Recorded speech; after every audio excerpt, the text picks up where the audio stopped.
Anytime someone told me that my dreams were too big or that I needed to think smaller, I always went bigger because there was nothing in this world that was going to stop me.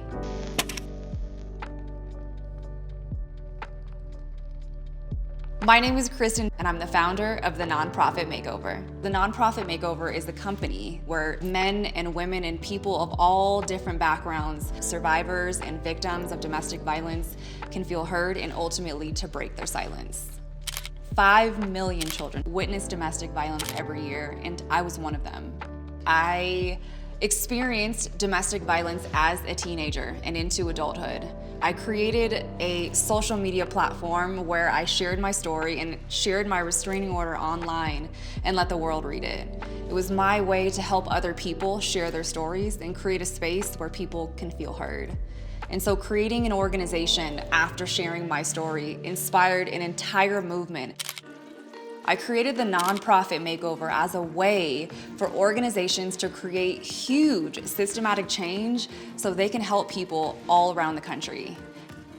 I remember partnering with Sephora for the very first time and just feeling amazing that I had the opportunity to share this connection with hundreds of women around the country, to be able to feel empowered and beautiful and loved on, walking through Sephora headquarters, then being able to educate thousands of employees across the country was so amazing.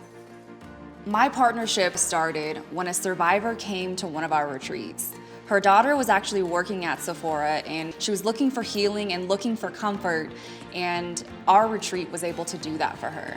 When her daughter heard about how amazing this transformational process was for her mom, she actually invited us into her store where she was working at Sephora for classes for confidence for women who were going through abusive relationships and wanted to find comfort in doing some makeup.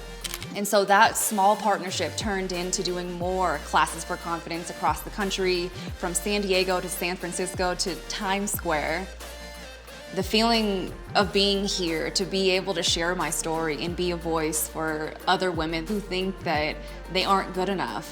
When I look in the mirror, I see someone who's an overcomer, someone who's resilient and beautiful and empowered, and anything that she wants to do, she can do it, and she will.